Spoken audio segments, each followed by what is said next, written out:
Let's talk about electoral reform, a phrase you may have heard kicked around lately. The idea that our voting system is flawed seems to have reached the minds of the Canadian public during the 2015 election, where Justin Trudeau's Liberals were swept into power, destined to erase almost 10 years of Conservative rule under Stephen Harper.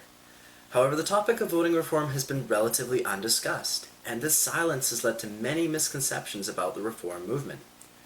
So a good place to start with is whether our voting system really is broken and in need of reform.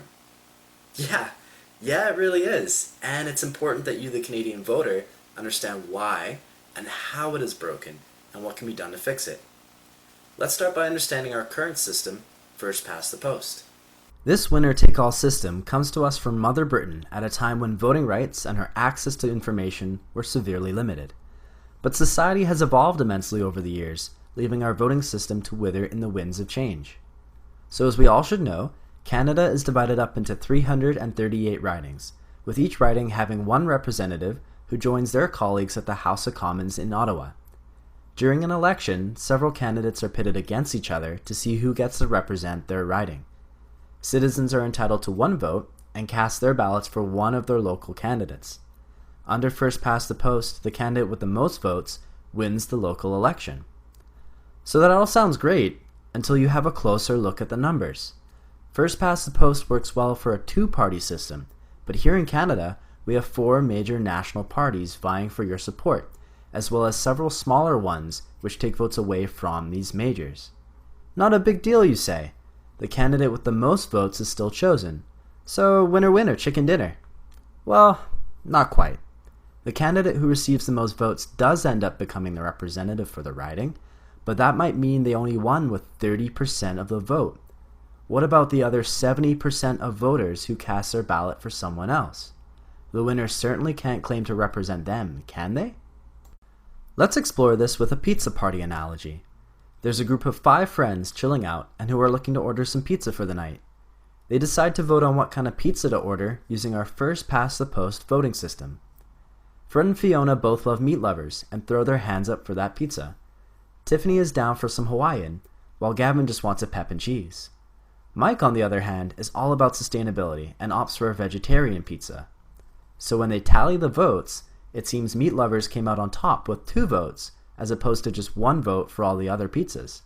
Fred and Fiona fist bump in victory, as theirs is the only pizza to be ordered, while the rest of the group is left scratching their heads and feeling generally confused.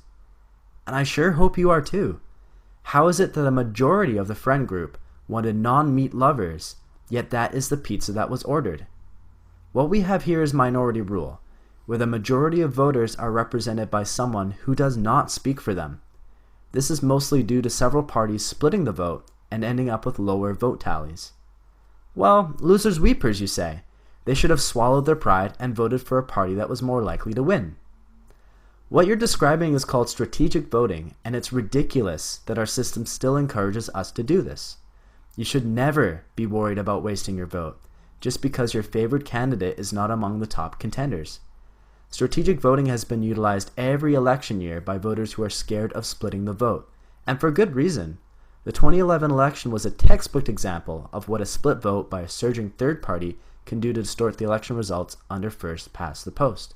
It was partially due to strategic voting that the Liberals won the 2015 election, as voters abandoned Tom Mulcair and the NDP to vote for Trudeau. And I actually advocated for this strategic voting in my very first video on electoral reform. It's an incredibly useful tactic when used correctly. But if we always vote strategically, then we will never know how much support one of the smaller parties could really get. Strategic voting creates an illusion of voter contentment with the larger parties, even though we know that that's not true. A future voting system must be one where we can vote our conscience without worrying about it hurting another party's success. Otherwise, we are doomed to repeat this pattern of 2 parties wresting control from each other, with each new election bringing a complete erasure of the policies of the previous government. We need stability and a firm path forward. This erasure of policy is what we're seeing right now with Trudeau.